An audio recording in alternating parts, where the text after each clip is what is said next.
Hi, welcome to the Dynamic Duel podcast, a weekly show where we review superhero films and debate the superiority between Marvel and DC by comparing their characters in stat-based battle simulations. I'm Johnny DC. And I'm his twin brother, Marvelous Joe. And happy 4th of July, everyone! Happy Independence Day! My country, 'tis of thee, sweet land of liberty, of thee I sing. Land where my fathers died, land. You're supposed to do the other side of that. Come on! Were you trying to harmonize right there? Yeah! I don't do that. You don't harmonize? I only sing solo. Okay. Maybe next time sing so low we can't hear you. Classic joke. Anyway, what are we talking about? General Zod versus Sentry. That is this episode. Yeah. The Sentry is like one of the most requested characters, so this episode is a long time coming. And of course, it's a tie-in to 2 episodes ago when we reviewed The Flash. Right, because General Zod made an appearance in the Flash movie. We're going to break down the characters' histories and abilities, but before that, we're going to go over the latest comic book movie news. Of which there is one major news item. Superman and Lois Lane have been cast in the upcoming Superman Legacy film directed by James Gunn. Super pumped, super stoked, can't wait to talk about it. Quick disclaimer, Jonathan and I are recording this episode a bit early because Jonathan is going on vacation this upcoming week. He's going to Mexico in the Mayan Riviera. Lucky bastard. He's going to be sipping on virgin pina coladas because he's a virgin who does not drink. But Jonathan, have one for me, and think of me back home in Colorado. I won't, but I will drink an extra pina colada for you. There you go. Because Jonathan's going on vacation, if there is any major news item that we miss for this week, we'll be sure to discuss it in our next episode. But as always, we list our segment times in our episode description, so feel free to check out the show notes if you want to skip ahead to a particular topic. Those of you who have listened to our recent episodes will know that our duel simulator has become so advanced that it's gained sentience, and has named itself the Artificial Lifeform for Running Extensive Duels, just a rather very intelligent simulator 9000, or Alfred Jarvis 9000. He has a quick message for our listeners, so let's hear it. Why, hello there. Do you love listening and chatting about Marvel and DC? Then become a part of the Dynamic Duel community on Patreon, where you can choose from 3 tiers. The Dynamic 2.0 tier lets you listen to this podcast without ads and gives you access to its Discord chat group, where you can chat with Johnny DC and Marvelous Joe. The Fantastic 4 tier gives you that and more with 2 bonus episodes each month, including bloopers and top 10 shows where Johnny and Joe count down your favourite Marvel and DC subjects. The X-Force tier makes you an executive producer of Dynamic Duel, where every month you help the host choose what to review and who to fight against each other. And finally, the Dynamite Podcast Network tier allows aspiring podcasters to create their own battle-focused show using this Monte Carlo simulator. Johnny and Joe will help you develop your show, provide graphic support and consultation, and get you simulation results to announce on your show. Pitch the twins your show via email at dynamicduelpodcast@gmail.com or by reaching out to them on social media. Check it out at patreon.com/dynamicduel. Pip pip cheerio. Thanks, AJ9K, and thanks to everyone who supports the podcast. Don't forget, guys, that Dynamic Duel has its own podcast network now called the Dynamike Network. Right now, in addition to this podcast, you can listen to the Max Destruction podcast, which also uses our Monte Carlo simulator to find out who would win in matchups between action movie heroes. So check it out. Again, that's Max Destruction. But with that out of the way, quick to the no prize. Actually, there is no prize segment. Oh, because, that's right. Now. Jonathan is going to be on vacation, so we're still taking answers from last week's question, which is, after Venom, Morbius, Vulture, and Kraven, what 2 other Spidey villains do you want to get their own films and join Sony's Sinister Six? Yeah, and this question, of course, was coming off of the first trailer for Kraven the Hunter. Make sure to record your answer at dynamicduel.com by clicking on the red microphone button in the bottom right-hand corner of the screen. That'll prompt you to leave us a voicemail. Your message could be up to 30 seconds long, and don't forget to leave your name in case we include you on the podcast. We'll pick our favorite answer and award that person a Dynamic Duel No Prize that we'll post to Instagram and our email newsletter. Be sure to answer before July 8th. And now that that's done, on to the news.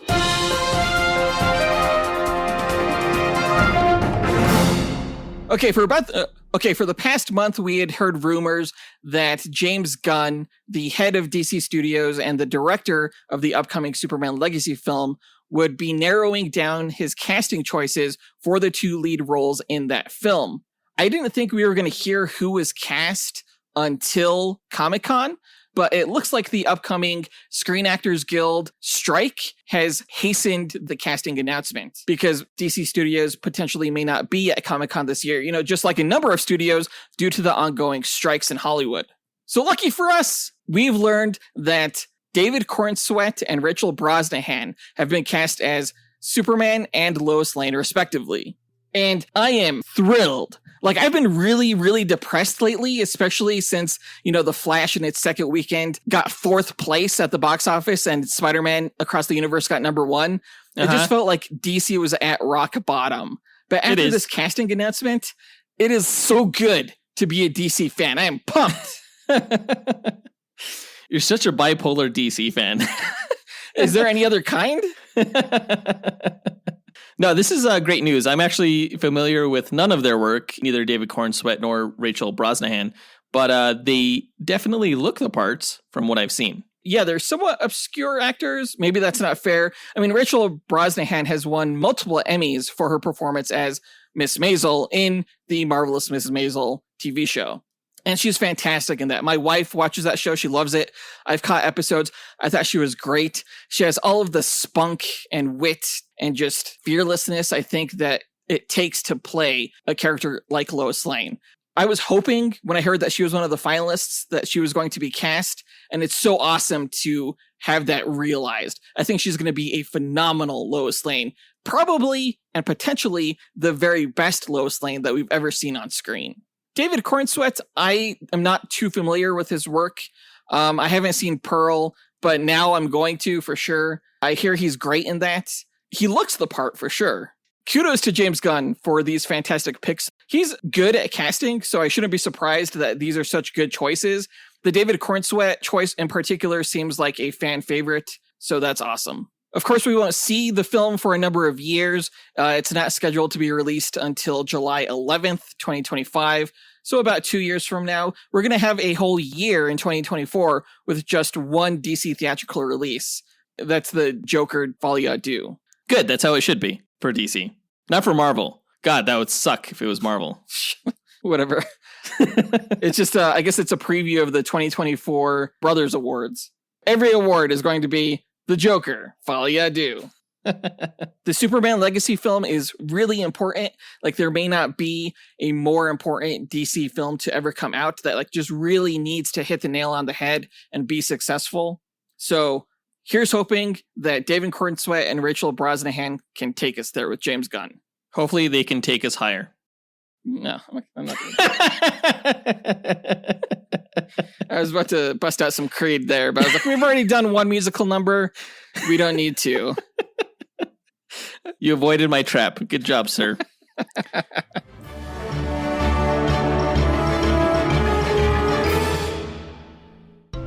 Hey guys, Marvelous Joe here to wish everyone a happy summer season. With warmer weather upon us, I like to go outside, go for walks or hikes, go to parks, and dine out on patios, but all that time outdoors can get excruciatingly hot, and staying hydrated is essential.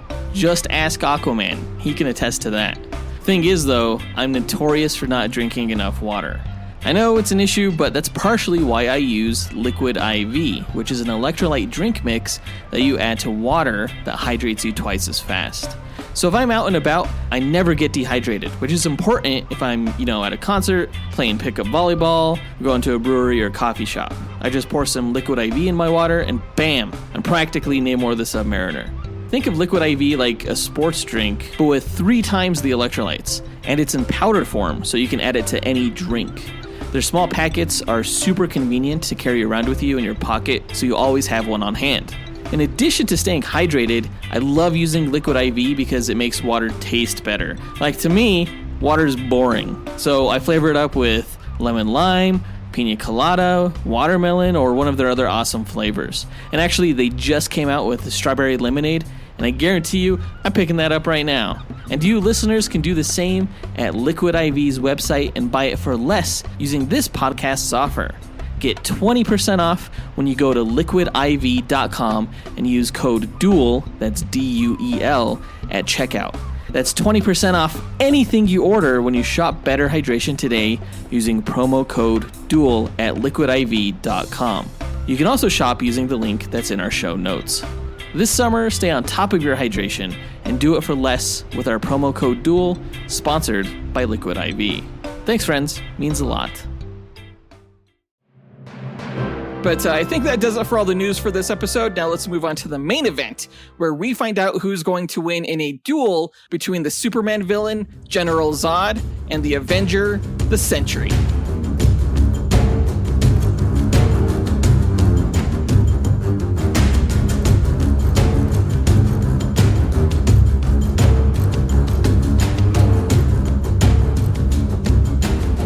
Okay, General Zod versus the Sentry.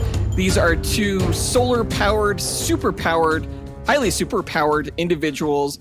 They're both essentially analogs to Superman. Right, yeah, there are a few Superman ripoffs in Marvel, including, the Sentry, Gladiator, Hyperion, Blue Marvel, a bunch of them. But the Sentry is our most often requested Superman ripoff to do a duel with. I'm surprised it's taken us this long to actually get to a duel with him, but I think a lot of Marvel guys want to see him in a fight because they know just how powerful he is. He's one of Marvel's most powerful characters.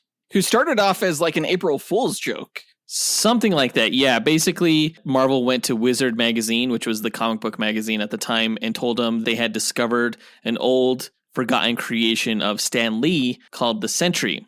And so Paul Jenkins and Jay Lee made this miniseries around the character where basically he was Marvel's greatest hero, but everyone forgot about him because he and Mr. Fantastic created a device to erase everyone's memories of him due to his evil alter ego. It was a great story, fantastic story, but it was later revealed that the whole story about discovering Stan Lee's forgotten creation was a sham, and Paul Jenkins just wanted to write the story. So the character's a joke. You know who's not a joke? General Zod, and that's why he's going to win this. General Zod is a joke. I'm sorry, what? You've never seen like the kneel before Zod meme? Yeah, it's the most badass meme ever. There's like no jokiness in it. It's totally unironic every time it's used. All right, okay.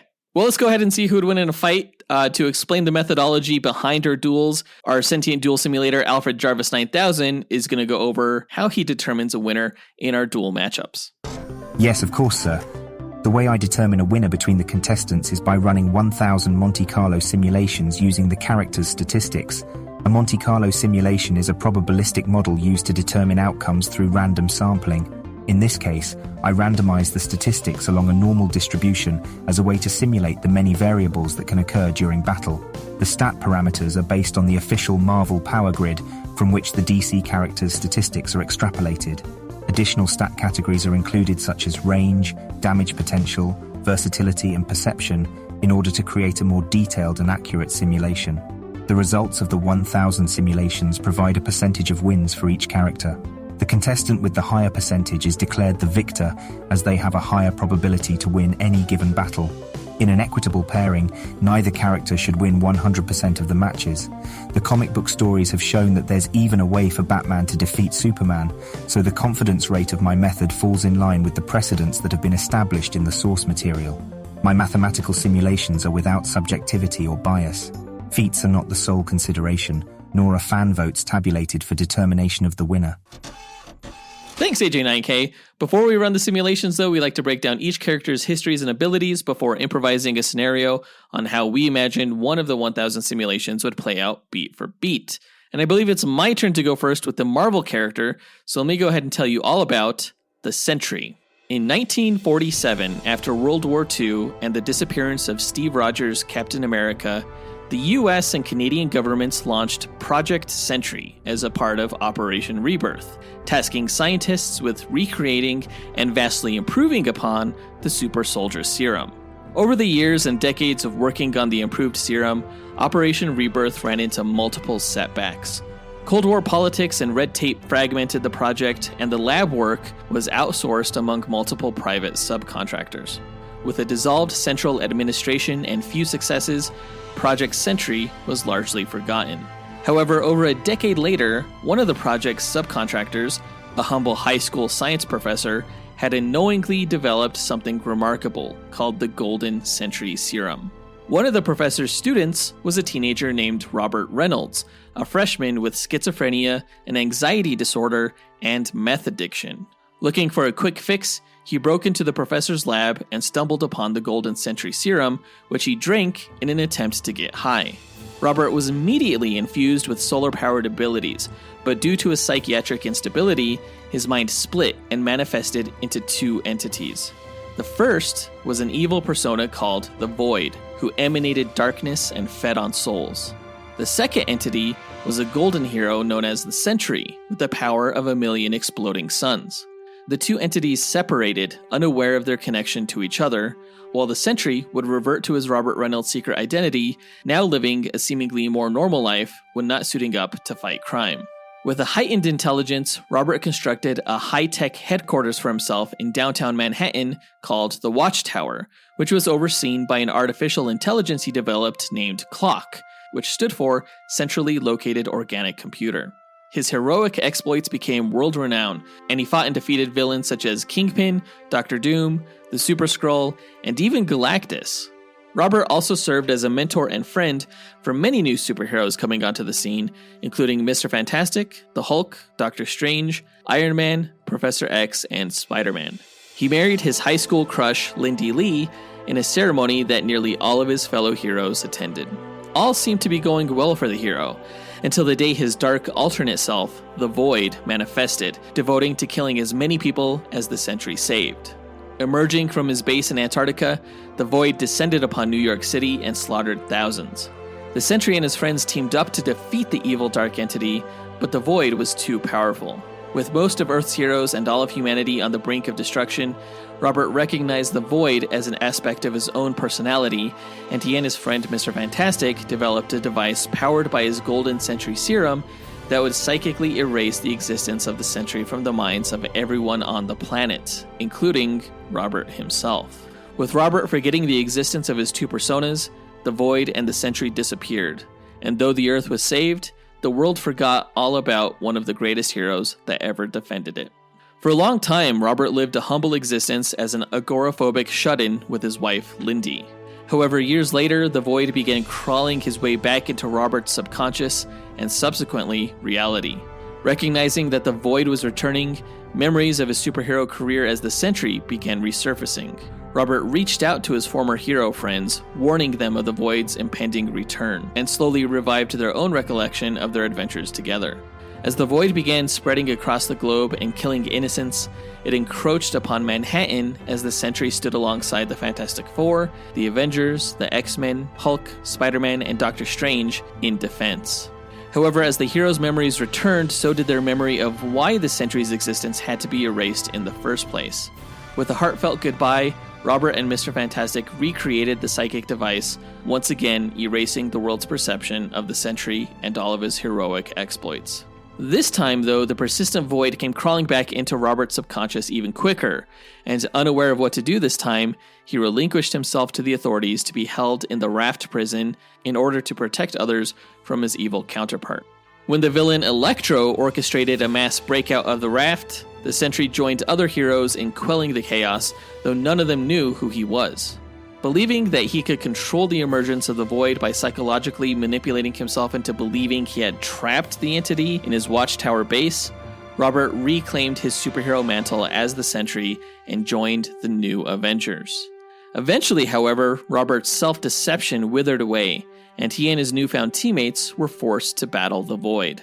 Robert, as the Sentry, threw the Void into the sun, though he knew that as long as the Sentry existed, the Void would inevitably return. After the superhuman civil war over government oversight led to the rise and power of Norman Osborn, the former Green Goblin took over the group of former villains turned heroes known as the Thunderbolts. You can learn more about Norman Osborn in our Joker vs. Green Goblin duel episode, and more about the Thunderbolts in our Lex Luthor vs. Baron Zemo duel. Transitioning his Thunderbolts team into the Dark Avengers, Norman Osborn recruited Robert to the Dark Avengers with promises of psychiatric help. However, Osborn's true aim was to unleash the Void, which he accomplished by killing Robert's wife, Lindy. The Void emerged and aided Osborn in laying siege to Asgard, the home of Thor and his fellow Asgardian race. While the Void was successful in helping bring Asgard down, Robert begged for Thor to kill him to put a stop to the siege, and Thor reluctantly obliged. Thor laid Robert's remains to rest inside the sun, but the villain Apocalypse had other plans for him, extracting his remains and resurrecting him as his Horseman of Death. The Avengers were able to convince Robert to reject Apocalypse's programming, and he helped in their defeat of the celestial being called Exitar the Executioner. You can learn more about Apocalypse and his relationship to the Celestials in our Black Adam vs. Apocalypse Duel episode. Robert then left Earth and wandered space, hoping to find a way to die once and for all. However, his old friend Doctor Strange was able to provide a solution by releasing the Void in an effort to stop Loki, the Asgardian god of mischief, and then imprisoning the entity in his Sanctum Sanctorum. Keeping the Void in place using a virtual dreamscape created by Iron Man, Robert thought he was finally free to live as a hero. Though during a later fight, Robert was cast into the dreamscape where the Sentry and Void were merged into one being. Pondering his new state, Robert left this dimension into the negative zone, where his solar-powered abilities reversed and he instead soaked up negative cosmic rays.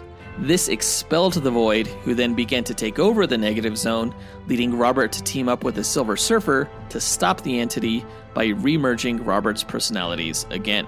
Robert returned to Earth's dimension and fought alongside Earth's heroes against Null, the primordial deity who created the alien Clintar symbiotes, and Null ripped the Sentry Void merger into pieces.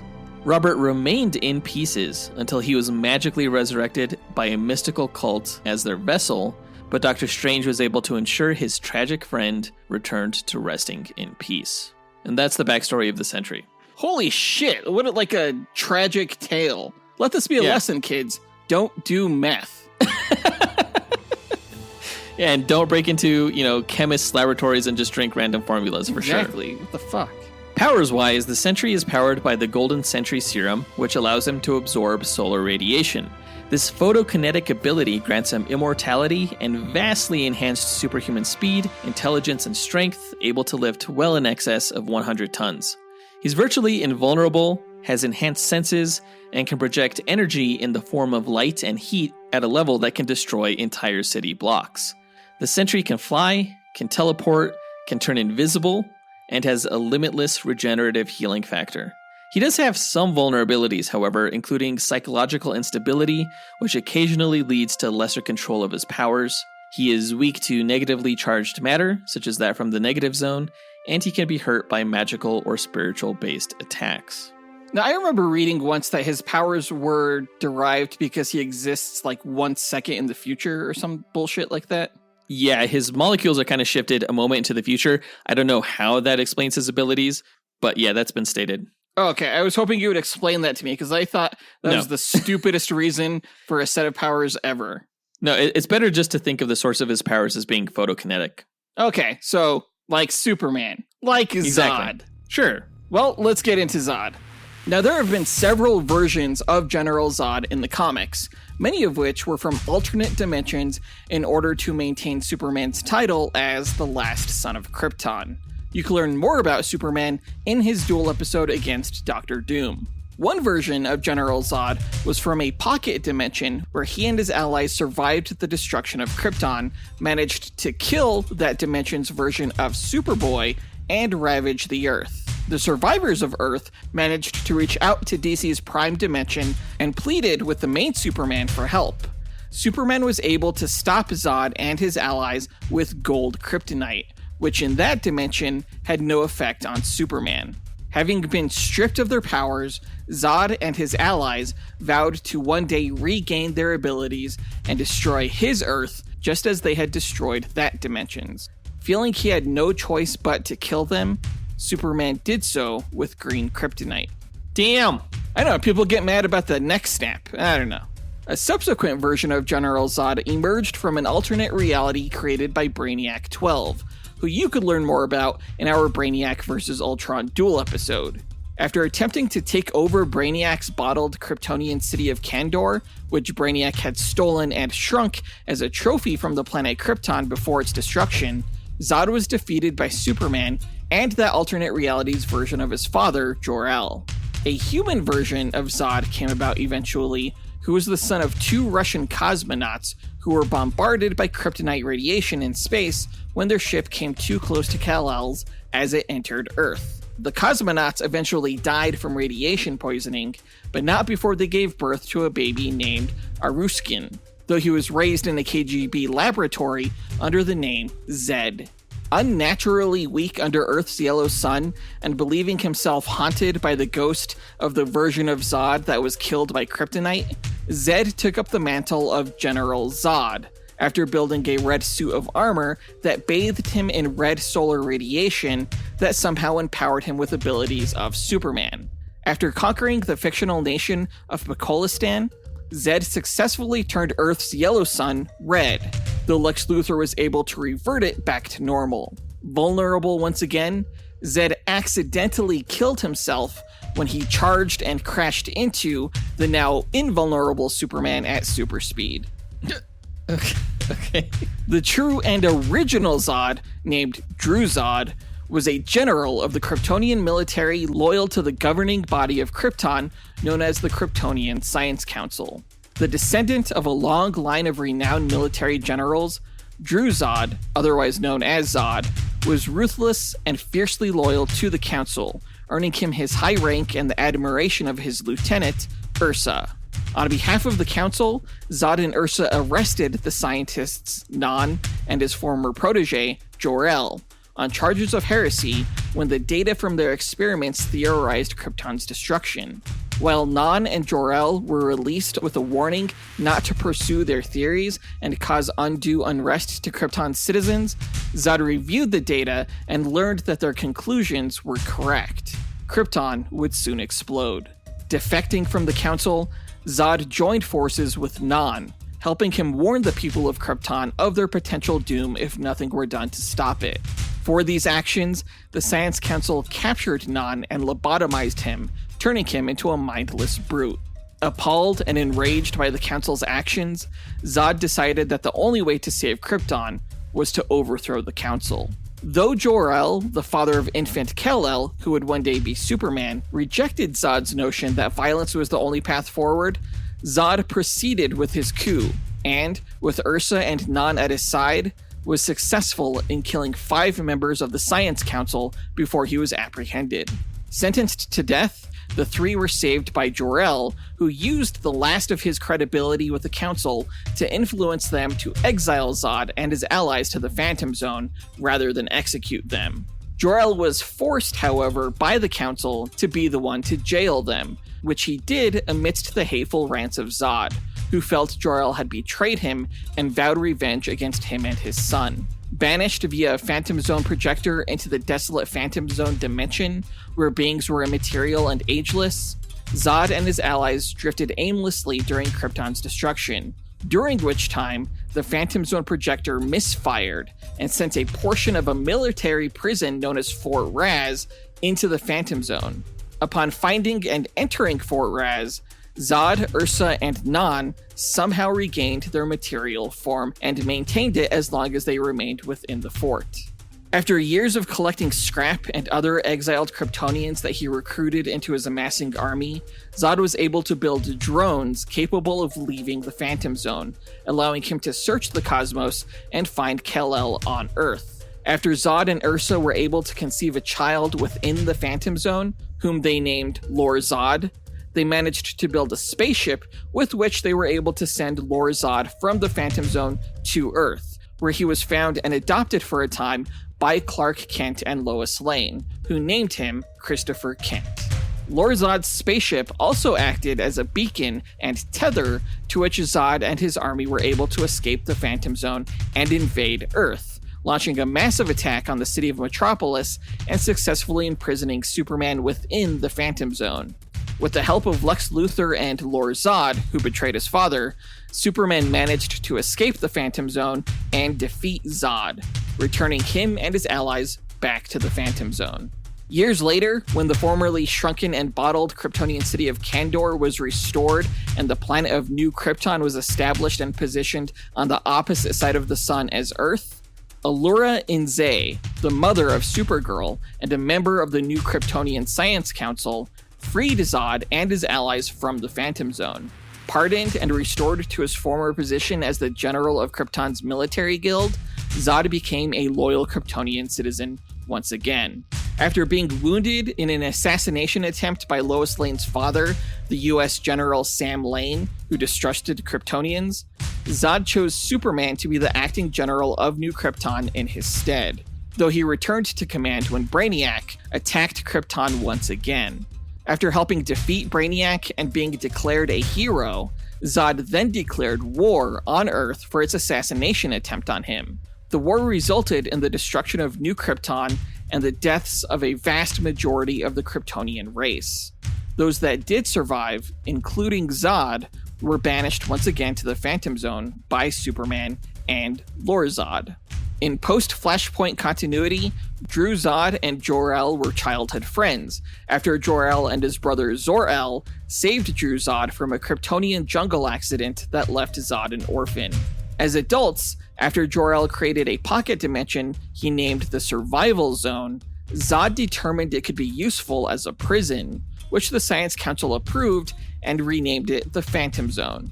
This caused a rift between the two friends that lasted even until Jor-El presented his findings to the Council that Krypton would soon explode.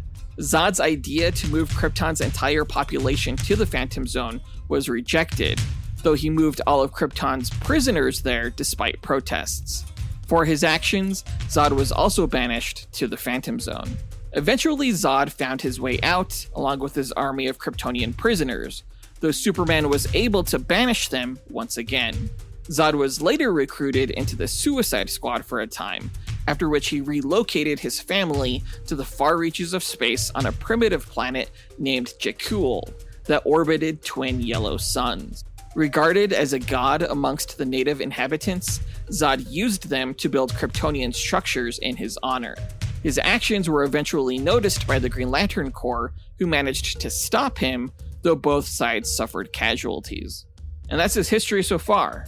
Powers-wise, General Zod possesses all of the powers of Superman under the ultraviolet radiation of a yellow sun, including vast strength, speed, and durability, the latter of which is improved thanks to the military armor he often wears.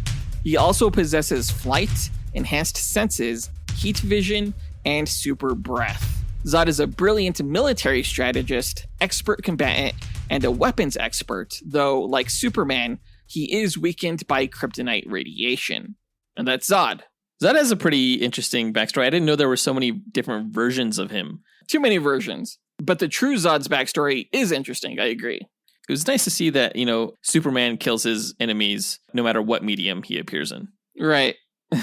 So all the people crying foul about him snapping Zod's neck in Man of Steel can, shut up, I guess? Yeah, stop crying about it.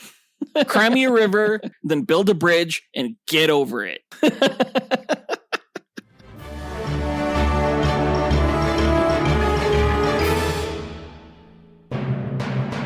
But now that we've got their histories and abilities out of the way, let's speculate on how one of the 1,000 simulated matches will go. The winner is determined by simulations, not this speculation, but it's fun to imagine how this fight could play out. Alfred Jarvis 9000, what are the rules of this speculation? Well, I should say there are no rules, other than the characters have no prior knowledge of the other going into the fight. All they are aware of starting out is that the other character is a threat that needs to be eliminated. For the speculation, the contestants will begin approximately 50 meters apart in a nondescript environment that will have no bearing on the match itself, as no environmental statistics are considered in my simulations. The contestants must earn victory on their own merit. All right, then let's get into it. General Zod and Sentry meet on the battlefield. Who goes first? Well, I mean, it sounds to me like the Sentry is more unstable than Zod, like who's a bit more cold and calculating.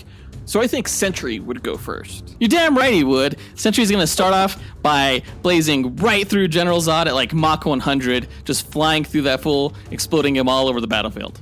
Match over. Actually, what Sentry flies into is twin heat vision beams that are emitting from Zod's eyes because, he reacted at super speed. And the intense burning from those beams is going to throw Sentry off course, and he's just going to crash into the ground instead. The Sentry could fly into the sun. These heat vision beams are not even going to hurt him. And plus, Sentry would just throw up this thin light energy force field that covers his body and just absorbs Zod's heat vision energy. Oh, yeah? Yeah. Well, Zod's heat vision was just a distraction anyway to temporarily obscure Sentry's eyesight during this blitz. So Sentry doesn't notice when Zod, dashes to the side, just rocks back and uppercuts Sentry right in the stomach as he flies by, just like perfect timing. And that's going to take all of the oxygen out of Sentry's lungs.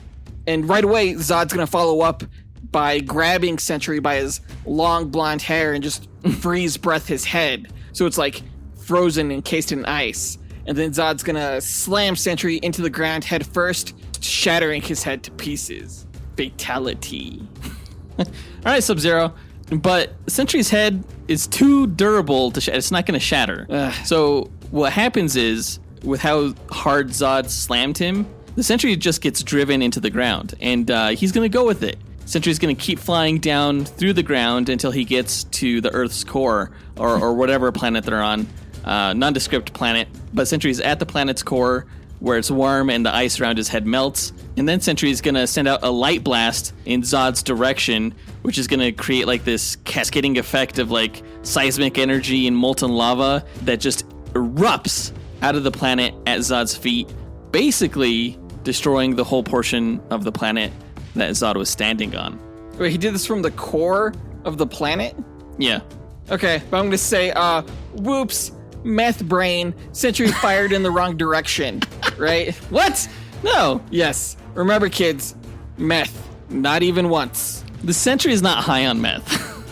I'm sure there are lasting effects. So right now, there's this gaping hole in the planet that leads straight to the core where Sentry is, just freaking cornered, right? So Zod is going to zoom down into that hole and plow right into Sentry, and he's just going to crash him through the rest of the planet out the other side, slamming him through the Earth's mantle along the way. So there's two holes. It's like they're fighting on more of a donut than a planet now. Yeah, Zod doesn't care. He's a villain. Well, we'll say they're taking this battle into space then. Zod carries Sentry out into space, but Sentry's going to send out a powerful omnidirectional light blast that gets Zod off of him and sends Zod careening backward. As Zod, gets his bearings from being blasted, all of a sudden, he doesn't see Sentry anymore. Sentry's invisible. Wait, you said light blast. Like, What is Sentry's energy made of? Like, he has the power of 1 million exploding suns, so is it like sunlight? No, it's like nondescript light energy. Sure it is. It can produce a force-like effect. Okay. All right, so Zod's pushed back, and he can't see Sentry in space. Oh, and he can't hear Sentry either because there's no sound in space. So in space, no one can hear Zod scream. But I mean, Sentry is only invisible to the visible spectrum of light, right? Like Zod has X-ray vision, so he actually sees Sentry's bones clear as day. What? So that's when he's going to let loose like a couple of Kryptonian combat drones that he had in his gauntlet on his arm. And I mean, these are little guys, but they're going to fly one by one toward the Sentry and explode, one right after the other, directing Sentry right toward Zod, who's just going to grab Sentry by the neck and unsheath this Kryptonian dagger that he's going to drive right into the Sentry's heart. R.I.P. Sentry. Yeah, R.I.P. Sentry. What? Except that, you fool, the Sentry has killed the Void before, and the Void has come back. You know why? Because as long as the Sentry exists, the Void exists, and the other way around. So the Sentry may be gone, like temporarily or whatever, but Zod didn't know about the encroaching Void. And when the Void appears, Zod's fucked. Like, because the Void is going to reach into Zod's skull with one of his dark infinitendrils, just consuming Zod's soul and sapping all the solar light from his body with his darkness. And Zod's now just a floating dead corpse in space. What the fuck is an infinitendril? It's an infinitely long tendril, obviously. You can't just have another fucking character come out of nowhere, like once your character is dead, No. I didn't. This is cheating. The Sentry is the Void. They're just different aspects of the same being, the same person. Where did the Void come from? Around, just around, like wherever Zod wasn't looking at the time. That's where he came from. Okay. Well, I say since the Void wasn't a player in this match, Sentry still died first, and so Zod still wins. All right, answer these questions. Is the Sentry the Void? Are they Is the Void still people? alive? I don't know. I don't know. Case closed. Oh my gosh. Let's wrap it up. Yeah, we'll leave it there and take the match to the simulations. Depending on the results, in the speculation, either Zod stabs Sentry through the heart and kills him, or the Void consumes Zod's soul. Like a cheater. AG9000, run the simulations. Inputting data. Running calculations. Processing results. Simulations complete. So in keeping with the whole, both of these characters are essentially ripoffs of Superman, their stats were not too dissimilar.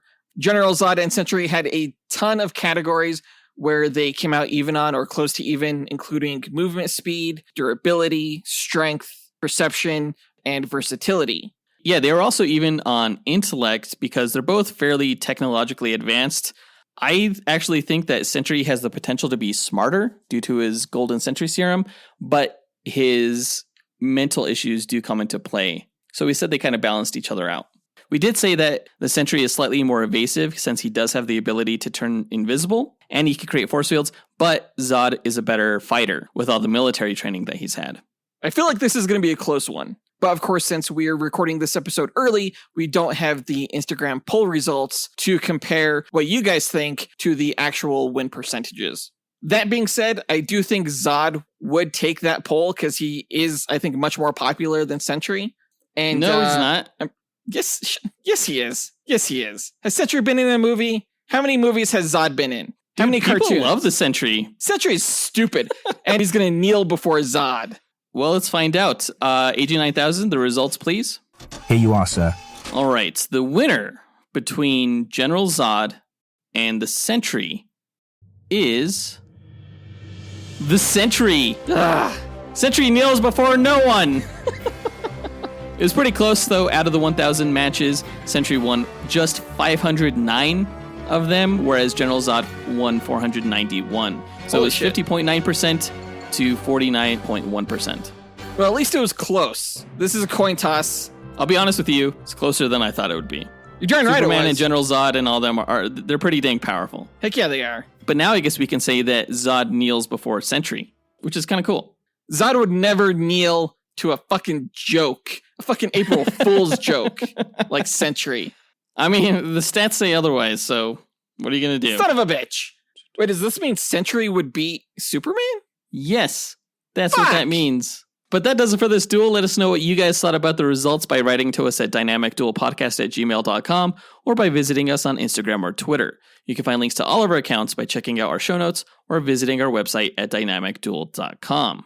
And on our site, you could also find a link to our Patreon page where you could join our Dynamic 2.0 tier and chat with us and fellow listeners, our Fantastic 4 tier, which gets you bonus content each month, our X-Force tier that makes you an executive producer of this podcast, or our newest tier that lets you join our Dynamike podcast network. If you can't join Patreon, you could still support the show by signing up for our e-newsletter, also at dynamicduel.com. Or you can rate our show if you enjoyed it on Apple Podcasts, Spotify, Podchaser, or on our website. Our next episode is going to be a review. It's a throwback review in homage to Nicolas Cage, who made an appearance in the recent Flash movie. That may be a spoiler alert. Everybody knows by now. Everyone. I'm pretty sure everybody knows. But we're going to review Ghost Rider, which came out in 2007 and stars Nicolas Cage. So look forward to that. But that does it for this episode. We want to give a big thanks to our executive producers, Ken Johnson, John Starosky, Zachary Hepburn, Dustyn Balcom, Miggy Matanguihan, Brandon Estergard, Nathaniel Wagner, Levi Yeaton, Nick Abanto, Austin Wesolowski, AJ Dunkerley, Scott Camacho, and Adam Speas for helping make this podcast possible. And we'll talk to you guys next week. Up, up, and away. True believers. Kneel before Alfred Jarvis 9000.